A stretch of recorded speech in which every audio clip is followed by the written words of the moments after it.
So that is a brief introduction, I guess, to the work that I was doing before Shattered Lands, the book that I was speaking about earlier, and that evolved into it. Firstly, I just wanted to say, how sad it is that whilst I'm on stage here, my other two co-founders, Sadia from Lahore and Sparsh from Delhi, and particularly Sparsh, aren't here right now. But this project, I guess, emerged out of a strange conversation that we were all having in our final year of university. This strange realization that it was easier firstly, for Indians and Pakistanis and Bangladeshis to sit in the same room in South Asia's former colonizers' country than in the subcontinent itself. So sort of thick are the walls and that have ruptured their way through the subcontinent since. But I think far more bizarre was the way that so often when people talk about their ancestral homes from partition, they talk about it as a sort of world that's lost to them almost, as this kind of place that did exist but no longer does. And of course it does still exist, it's just on the other side of this border. And so from this conversation came this strange realization that my friend Sparsh's family home, ancestral home, a town called Bela, not far from Jhang, south of Islamabad by a couple of hours. For him it was this kind of impossibly remote, distant place, full of all sorts of emotion, but for Amina it was a 2-hour drive from Islamabad. And likewise, her family had migrated from Hoshiarpur in what's now East Punjab. But for me and Sparsh living in Delhi, that was just a 3-hour train ride and incredibly easy to visit. And despite the partition of South Asia in 1947 having constituted the largest forced migration in human history, between 10 to 15 million people were displaced in the course of 9 months of 1947. It remains unmatched by any migration ever recorded. There is still no right to return. There is still no tourist agreement between these countries. Unlike, for example, Bangladesh, where things have begun to change, right? And depending on the political dispensation there, Indians have been able to see their old homes, or Pakistanis have been able to see their own homes in Bangladesh. But by and large, except for a lucky few who have connections or manage to get an invite for such and such a reason, it is very difficult to cross the India-Pakistan border. As I mentioned in my session this morning, it is the only wall on planet Earth visible from space because it's so heavily militarized and surrounded by millions of fog lights. And so Project Astan essentially evolved from that conversation. Our aim initially was to reconnect 75 families with their pre-partition homes and communities before the 75th anniversary, which was 2022. COVID got in the way, so we did fall short of this. We managed about 40 families, I'd say. But it was a remarkable project to have worked on because we didn't have any funding, we were all students, and it was just people messaging in over Instagram saying, I can help, I can help, I can help. We eventually got a bit of funding to kind of help tidy it all up and do some animations later. But it was this whole network of friends across the border who we made in order to help reconnect families. And on several occasions, we managed to find long-lost neighbors, childhood best friends who'd got stranded on the other side of the borders. And I think in the course of this project, it was amazing how much the kind of narrative, that 75 years of nationalist myth-making on both sides of the border get washed away through putting old neighbors in touch and having a conversation about, how has the food in the dhaba changed, and that kind of thing. So we're going to be chatting, the way that we're structuring this talk is we're going to be having a little chat about oral history, a bit about the project. I'd love to hear a bit of Framji's own work as well. And then we'll have about 20 minutes for questions at the end, so please do get thinking, and at the end, put your hand up, and questions, not comments, please. But yeah, thank you. have we got the... The big question I wanted to ask you is, through the process, through going through this process with families and connecting them, what did you learn? What were your insights about partition and about the time distance, about the geographical distance, any of those things? So I think what you mentioned about geographical distance, I think one of the first things that I began to realize through this project is that so often we treat partition as something that is fundamentally a story of Punjab or Bengal, and then sometimes we focus a bit on the kind of, Sindh's border with Rajasthan and Gujarat.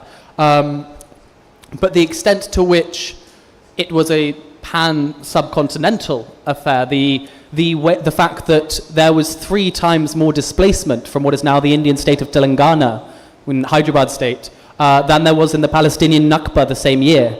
And yet, the story of Hyderabad state is very rarely sort of put at the forefront of our minds when thinking about 20th century history. 3 times more displacement in Telangana than during the Palestinian Nakba, and it somehow features as a footnote to the partition story.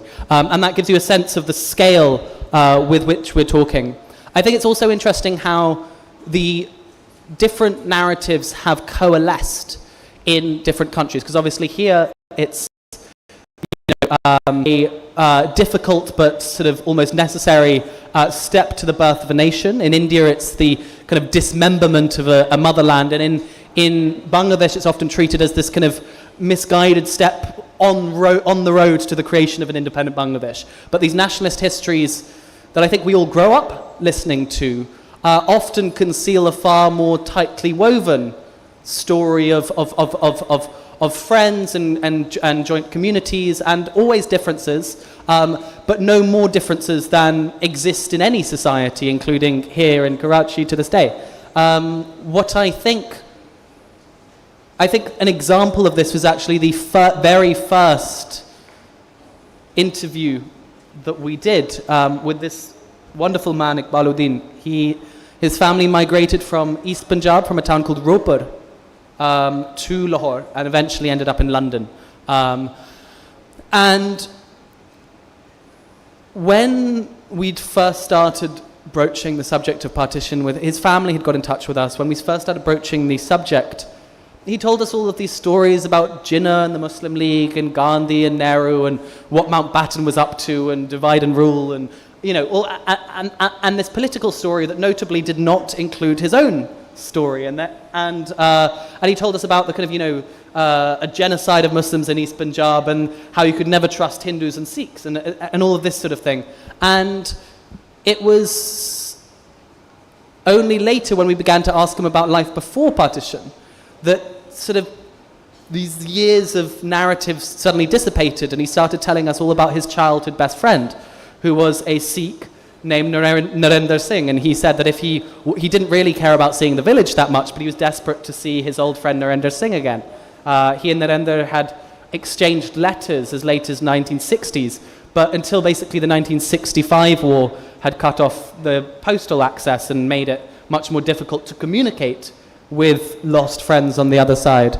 And I think that, so we went out, and I think that for me was an interesting way that when we tried to tackle the question dead on, we got very little results. But the moment that we asked about life beforehand, a whole world of sort of contradictory narratives sort of emerged. And we eventually went back to Ropar. We found his old mosque.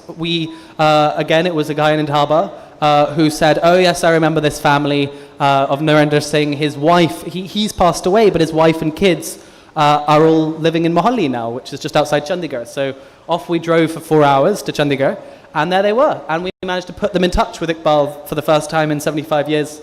And, there was this big, very emotional moment when they were all crying over the phone to each other.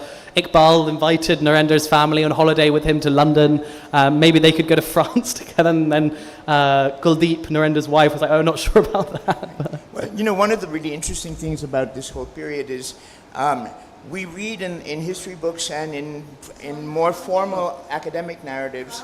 Huh? Oh. Can you hear me now? Can you hear me now? Better? Okay.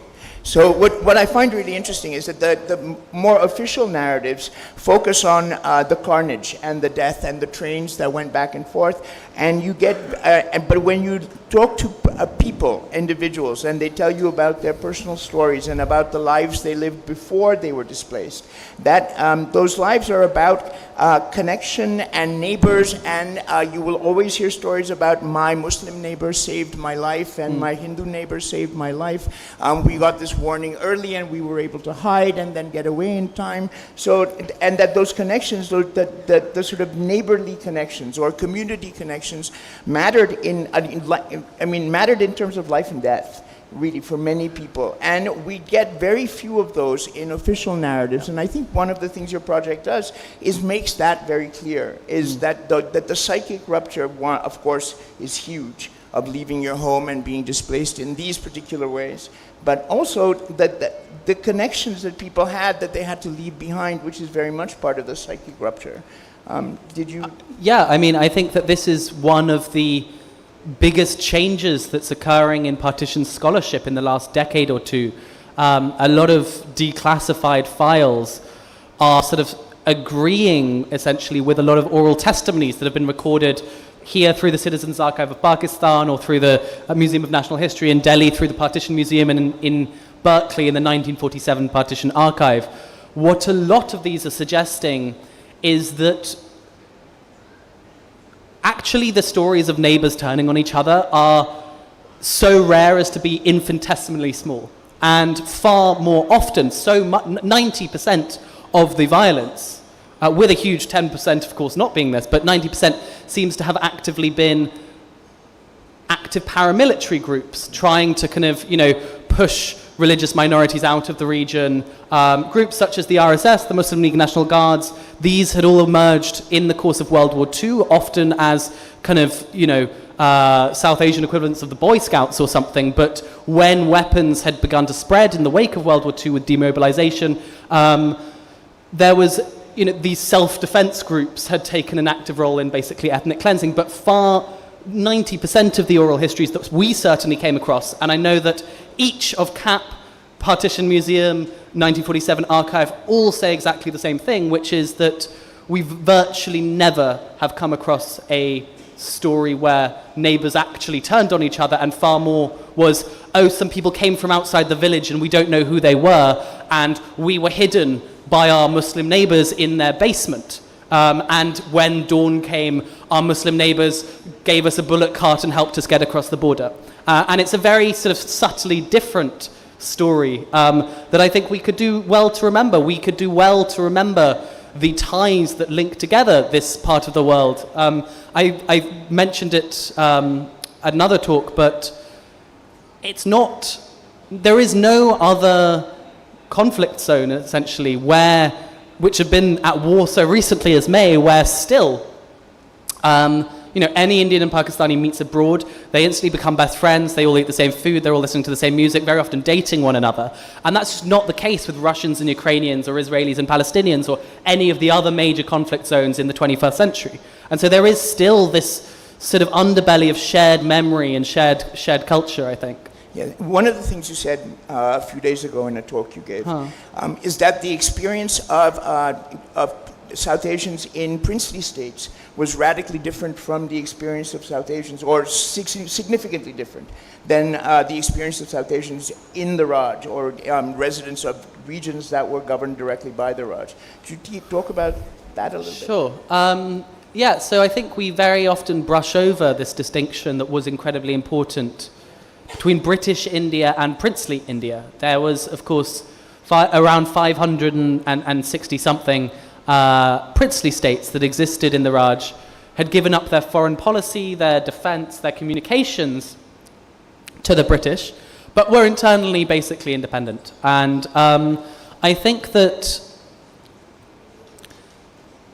there often, there wasn't that attempt to have democracy with separate religious electorates, etc. So often the divisions between different religious communities was far less divisive. Often also the princely state administrations took a very strong role in either preventing or actively fostering violence within their states. And the examples are that Bhavalpur, Jaipur, and several others, Jodhpur, basically took such a strong role in stopping violence that virtually no one was killed in these regions, despite them being in the border regions next to some of the worst affected districts in the entirety of the Raj. Huge numbers of people migrated, but those were people who often wanted to migrate and chose, and the Maharajas or Nawabs actively worked across state borders between Jaipur, Jodhpur and Bhavalpur to allow people peaceful crossing if they so wished, without violence occurring. And that's very different from states such as Bharatpur and Alwar, where the princely administrations took a very active role in active ethnic cleansing. I think Faridkot in Punjab was another one where the rulers seemed to take quite an active role in basically pitching the army against their subjects. But, that was not the case in Bhavalpur, Jodhpur and Jaipur, where they worked in a brilliant way that, again, is far too often brushed over in favour of looking on at what was going on in the British-ruled districts, essentially. So, in your travels around Pakistan and India today, would you say that same sensibility of neighborliness exists, or have the divisions become more defined, more pronounced on the person-to-person level as opposed to the government political level? Big question. And I'm sure that you, as well as I, know that things are tense right now, but on a person-to-person level, individual relationships could not be less affected. But there is this huge tension that grows whenever things go to war. The desire for some sort of resolution, I think, is palpable in both countries still, and everyone talks longingly. In Delhi, there's almost, where I live, there's almost this kind of an almost meme about kind of nostalgic kind of poetry about Lahore ki galiyan, and this kind of thing that's almost so kind of trite because everyone is yearning for Lahore ki galiyan. And you go to Lahore, it's the same of imagining Delhi ki galiyan kind of thing. And it's almost a kind of, like a joke on Instagram these days of these reels. So there is this huge yearning, politics and the rise of Hindu nationalism, yet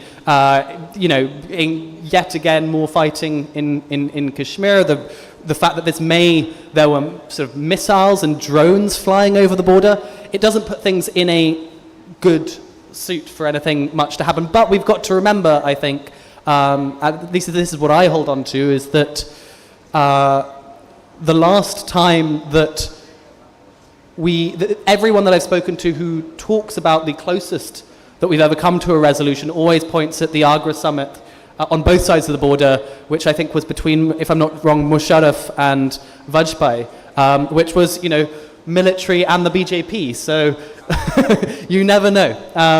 And on anything is possible. As I said, I think on a person-to-person basis, it's just very unlike any other major conflict area, because everyone does, on a person-to-person level, just get on. My sense is that we are how many generations away from partition? I think 5-6 generations now distant from partition. And I think the younger generation don't have the same kind of understanding or the same kind of connection to that kind of the traumatic break that happened in 1947 as, say, older generations do. And I certainly don't in the same way that my parents' generation did or my grandparents' generation did.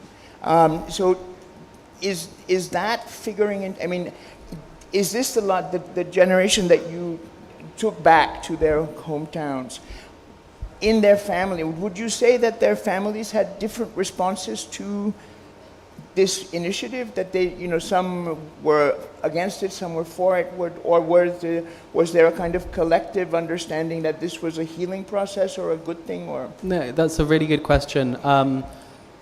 I think Anam Zakaria, one of Pakistan's greatest oral historians of partition, wrote that in her experience, it very often is the youngest generations with the most hardline views on life across the border, because they are the ones who don't, although the elder generation lived through partition, experienced the horrors, they also experienced life before the other was really the other. And when, everyone was living alongside one another in all sorts of difficulty, as in things weren't necessarily equal in some provinces, Hindu landlords were ruling over kind of, Muslims and vice versa in other areas. So things were never sort of, this pristine, lovey-dovey, communal harmony that sometimes it's egged up to be, but there was this sense of understanding the other,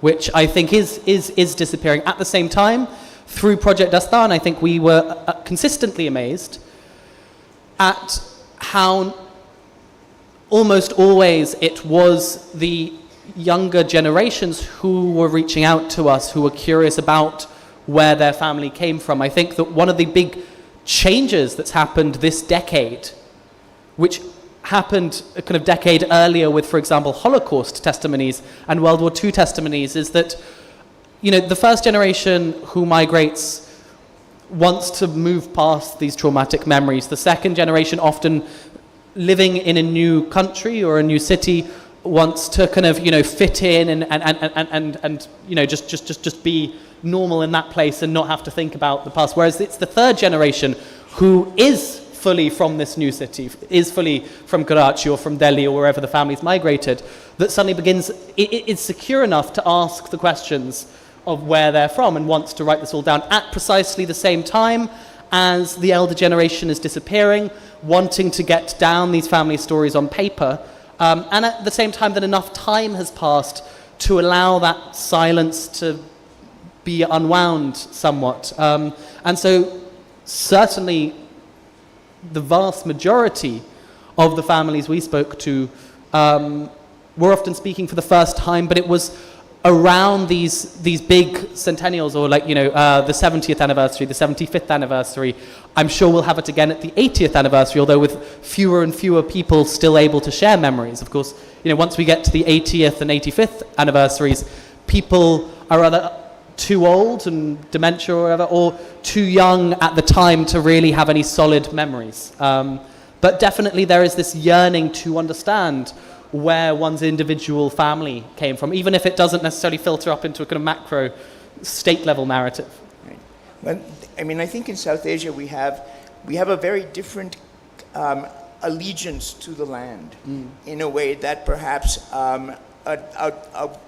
I don't want to say the West in some kind of monolithic way, but my sense is that we have a different relationship to the land and the places where we come from, as opposed to, say, friends of mine in the U.S. whose families have moved across the country and have done so regularly. Have not necessarily identified a particular place that they called home or an origin for a family. I'd love you to speak a bit about, so Framji has done amazing work in oral history in Hunza, in getting kids to negotiate and kind of interact with Hunza history and the various changes that have affected Hunza society. We're supposed to talk about your project, don't we? No, let's hear a bit about it. So what I've been doing is I did this twice, and I want to go back and do it again, was to teach... Can you hear me now? Yeah. So what I did was I wanted to teach students how to tell stories in performance, or how to do oral performance storytelling, and to do it in a way that actually reclaimed things, histories for them that they didn't know or that they weren't necessarily aware of. So the first time I did it, I did it at Zabist when I was teaching there with the second year students. And then after that, I did it with my cousin's class 5 students at Learning Tree, and that was also fun. That was 2 weeks of a project on how to tell a story that they wanted to tell about who they were and what they were pissed off about living in Karachi. And this project, when I used to do it in the US, developed around human rights issues. So students would take the challenge was to take a human rights issue and turn it into a human narrative, or tell a human story out of an issue, right? So it was about not necessarily focusing on the sort of ideological angles of an issue that one might necessarily, read in an academic essay, but rather to see how that issue specifically impacted an individual, a family, a set of relationships, a community. So that's what we did in Hunza. That's what I did in Hunza. There were 28 students from 3 different schools. It was the fall right before COVID. So I was going to go back and do it again, and COVID hit and I couldn't do that. And then I got COVID and I was stuck with COVID and long COVID for a while, so I haven't been able to go back. But I'm hoping to do it not like this year, but next year. And to work, they want me to work with 5 schools, and I have no idea how I'm going to do that. But it's really a process of students going out into the community, interviewing their elders. So they had to interview an elder in their own families. They had to interview a stranger who they'd never met. They had to interview a business person in their community, and they had to bring all these stories back to the as a group, and then they spoke about the stories, and we talked about them, and we figured out ways to stage certain things in relation to the stories. And then after 2.5 months, we presented this to the community in Aliabad and Karimabad, and the students were happy, the parents were happy. I was happy. I got to spend 3 months in Hunza. Yeah. But really, I think it's important that the younger generation actually do the work, not just to actually have stories told to them, but to recover the stories, because it becomes embodied in a certain way. That doesn't happen if you're just reading it in a textbook, or you're just hearing it from a grandfather or a great uncle or some such thing. I think it's such an important thing to get to grips with, is that, you know, even the stories that these kids went out and collected will probably be of immense scholarly value to the right scholars who are trying to kind of understand the social change that emerged in Hunza around, you know, during the 20th century.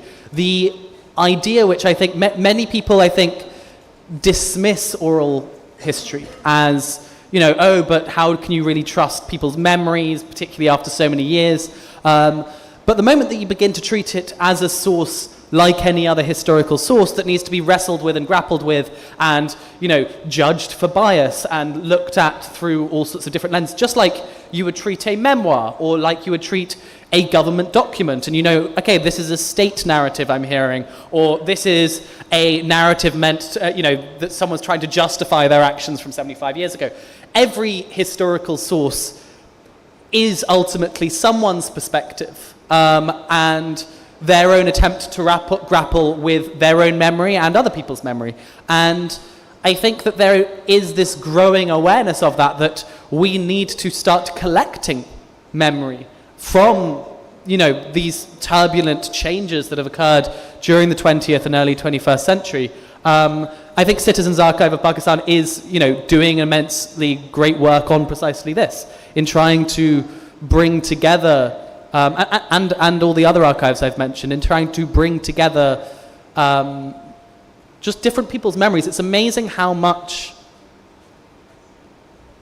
more color and texture that and visceral understanding you can gain about the past through oral testimony in a way that you can never get by looking at government archives about kind of numbers and statistics. That doesn't mean, you know, you treat it uncritically and that you don't sort of, you know, look for ways people could be trying to persuade you of something else. But it's, you know, the fact that when you first told me this story about these kids, I couldn't help but think there is going to be some PhD scholar somewhere in the world who would die to get their hands on these recordings, because it would probably tell the history of modern Hunza actually in a far more kaleidoscopic way than 90% of the books that have ever been written on the region. Yeah, well, I have a video recording of the whole event. Yeah.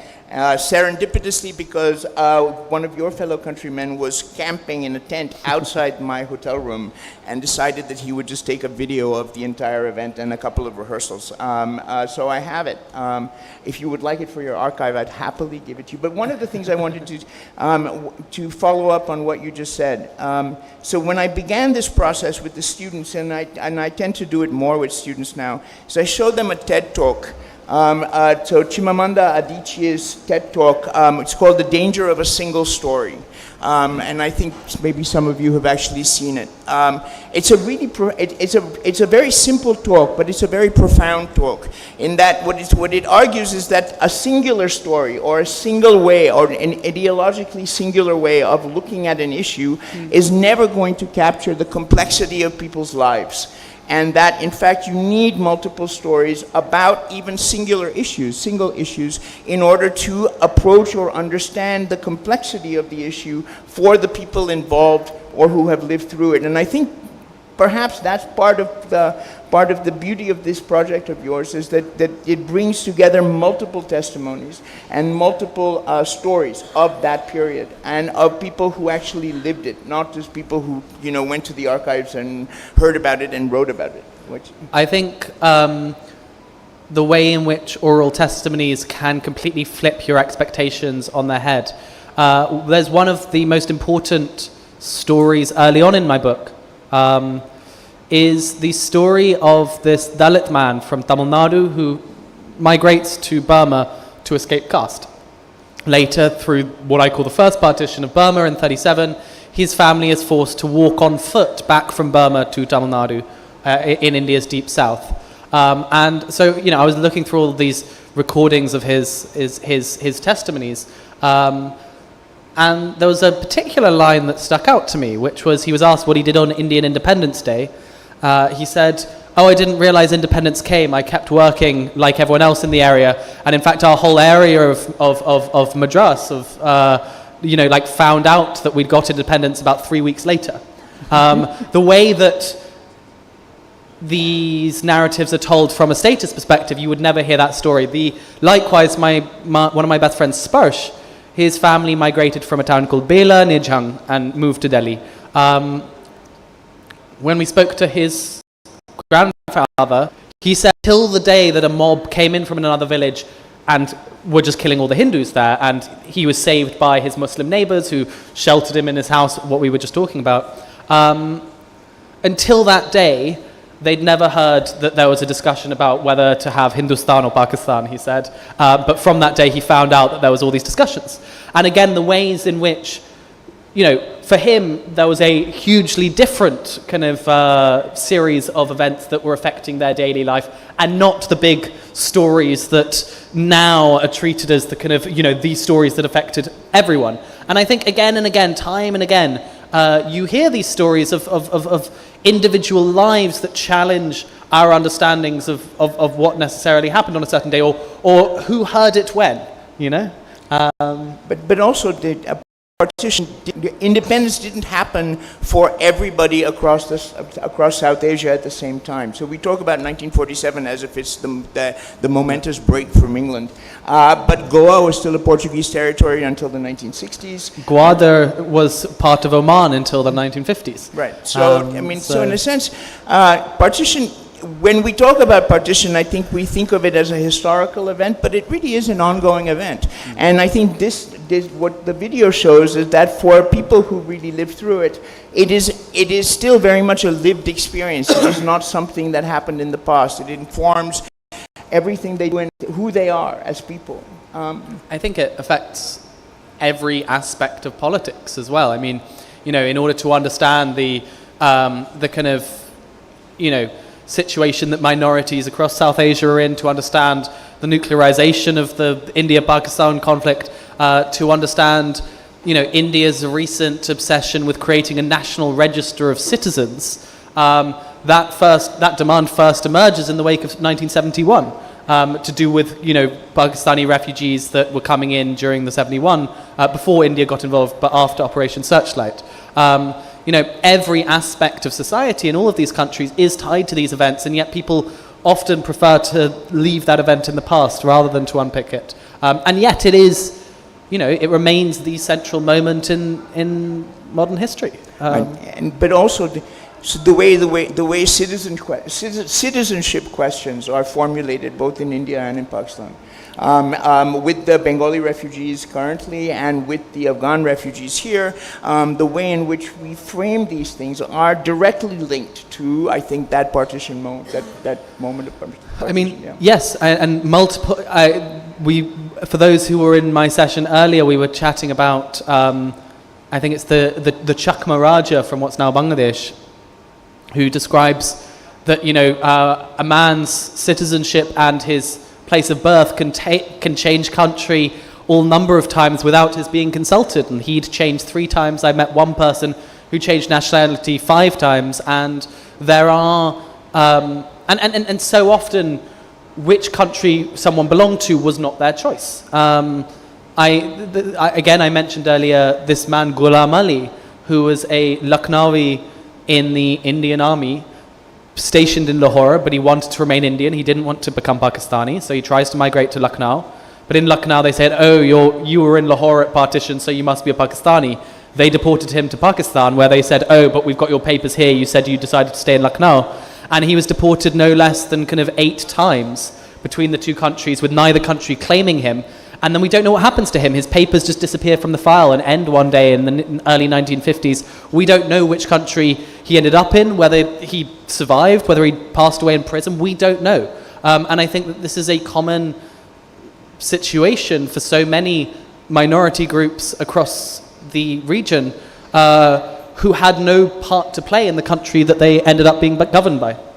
Right. Well, for Parsis have a very weird relationship to partition because we have reverse partition. There's so many Parsis who actually moved back to India, and there are Parsis from India who ended up moving to Pakistan. And recently, it's not something that happened 50 years ago. These things happened within the last decade or so. And those are bizarre experiences for people as well. I mean, and they mostly happen because of marriage. But somebody who's grown up in India who then gets married to somebody in Pakistan and ends up moving here, for minorities, it's actually somewhat easier than for, say, cross-religious marriages in terms of Hindus marrying Muslims or Muslims marrying Hindus, where where citizenship then becomes a real issue. For whoever is in the wrong country, in a sense, right? Whatever that wrong country means. But I wanted to mention one other thing. So a friend of mine who teaches at LUMS, until very recently, for her entire life, had both an Indian and a Pakistani passport. And she considered herself both an Indian and a Pakistani citizen until they took away her Indian passport at the airport in Mumbai because they discovered that she had both, and that's not allowed. Even though dual citizenship is allowed, that's not allowed. India, it's not allowed. So but and it's the only person I've ever heard of who had both an Indian and a Pakistani passport, and has had it for almost 50 years without incident, and then recently had to give it up. There was a very interesting conversation that I was having not too recently that argued that so many of the great conflicts in South Asia could possibly be resolved if India and Pakistan both had dual citizenship. It's allowed here, but it's not allowed in India. And the Agra summit, which we mentioned earlier, which is widely regarded as one of the closest that the governments came to signing a full-on kind of peace treaty and resolution to fighting over Kashmir, etc. The resolution was essentially that the line of control would basically become an international border, and all Kashmiris would get dual citizenship, and that kind of the entire area would be demilitarized, etc. And this idea that you can belong to multiple places, I think that so often the issue is in trying to box the multiplicity of our identities. The fact that we can belong to more than one place. We're not trees. We don't have roots that have to be in one specific place. We all move. We all have multiple facets to our identity that make us who I am. We are kind of, there's ethnicity, religion, culture, the city we grew up in, the city we moved to for college, the type of people within that city who we hang out with, the TV shows that we watch, the books we read, that all play as much of a role as the kind of, and today, I think in the 21st century, the nation, although who knows for how much longer. We seem to be moving into a scary new age of empire with events in the States recently. But basically since the end of World War II, the nation has been the basic unit of measurement of global politics, brushing over the fact that virtually everyone does have ties to multiple places, and that citizenship and identity and belonging is complicated. Yes. I think we should open it up for questions. We have about 10 minutes. Do we have a microphone in the... Ilsa yes, over okay. there. There's a lady over here. Hi. So this is kind of a carry forward question from your last talk also, but it's relevant to this one too. So, we talked about how we've been used to rewriting a teleological version of South Asian subcontinental history. And it looks like your work is neither teleological nor revisionist, right? And so how would you define your historiographical lens? How does it lend to your research methods? And more importantly, how does it lend itself to a reasonable construction of narrative history? Sure, wonderful question. I'm going to try and answer it as best as I can. I think one of the key ways that I try to push against this teleological kind of sense of inevitability in history, if you're reading a book on the rise of Pakistan, it's going to treat Pakistan as the inevitable conclusion but what I try to show very much is how many other ways it could have gone. But more importantly, I made a very active point to try and look with each of the partitions that I talk about, at what point does it become inevitable? Because for each of these things, there's these kind of closing doors moments before which anything was possible, but after which suddenly everything's been sent onto a specific train track and there's no way of diverting off course. So with 1947, I think it was Direct Action Day, the first major riots in Kolkata, before which anything could have happened. Jinnah accepted the cabinet mission plan, which was this plan that would have made Pakistan a bit like Scotland, part of a greater South Asian federation, and Jinnah accepts and Nehru and Gandhi don't. There are all sorts of ways that things could have gone. 10 years, I think the reason that I started the book where I do in the 1920s is that none of these partitions in the 1920s are inevitable, and that although they are on the table as options, it's not like kind of no one had ever heard of two-nation theory, as everyone knows there are people talking about it for years, but I think that it far more spoken about, and again, we talk about, oh yes, and so Syed Ahmed in Aligarh University mentions the idea briefly in the 1910s, and it's like, sure, but reading the newspapers in the 1920s, there's far more discussion on a breakaway Dravidian South Indian state than there is on a religious state. And so, yes, these options existed, but they existed alongside an array of alternative possibilities. And I try to focus in on that. What were the alternatives, and when did they disappear, and how do we end up with the quite specific kind of moment? What is the moment of inevitability? With 1971, I think it's the launching of Operation Searchlight. Before that, there were all sorts of different things that could be negotiated. After that, very few people from the Bangladeshi side are willing to discuss anything else. With Burma, it's the Wall Street crash. There are so many different ways that history could have gone. Yeah, but thank you. I hope that answers the question somewhat. There's someone who's got the microphone. Have we got? Here we go. Yes, there's someone. There's someone in the front and someone in the back. Yes. Hello. Oh.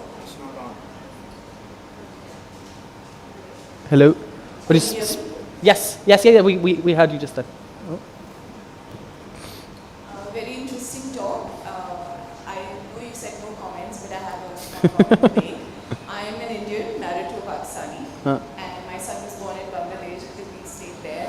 So I identify with all the three. Yeah. So I thought I should, contribute my two bit. I have had conversations with Indians, Pakistanis, and Bangladeshis who are touchy about the subject of partition and. Where in India is your family from? Sorry. Where in India is your family from? We are from Dehradun. Okay, lovely. And I'm married in Karachi. Yeah. We stayed here for like 2 years, and then we moved to Bangladesh. And we Amazing. So they can speak Bangla and they can speak Urdu and they can speak Hindi. So things like that. Amazing. No, it's incredible how much, how common in a sense, I think, people with more complex lives than these narratives allow kind of exist. And yeah, thank you for sharing that. That was wonderful. We've got 5 minutes left, so. Like her experience, I've lived it. And then there's next one in the back, please. Yes, hello. From Midnight Student to your book, I haven't read your book, so I don't know. This particular migration has not been, I wonder if you have, not been touched upon between India and Pakistan as the prosperous Hindu minority of Sindh. Because I lived as expats in Singapore and other places, which is where they migrated to. And they have created a very Western lifestyle because there was no Sindhi language migration within India from Pakistan. But they had to vacate, and we got very good homes in these Sakhar, Karachi and Hyderabad, left by them. Nobody researches on that, and your oral narrative topic here, you would be absolutely amazed. I am a migrant, first generation Sindhi from UP, peacefully migrated. They were East passionate Pakistanis, my mother-in-law side. My other Punjabis badly migrated, killed, maimed, raped, passionate Pakistanis. Came with conscious land love. So these dynamics, when you write about the migration and oral history, please research about I do, and it's quite there extensively, and I'd recommend that you read the book.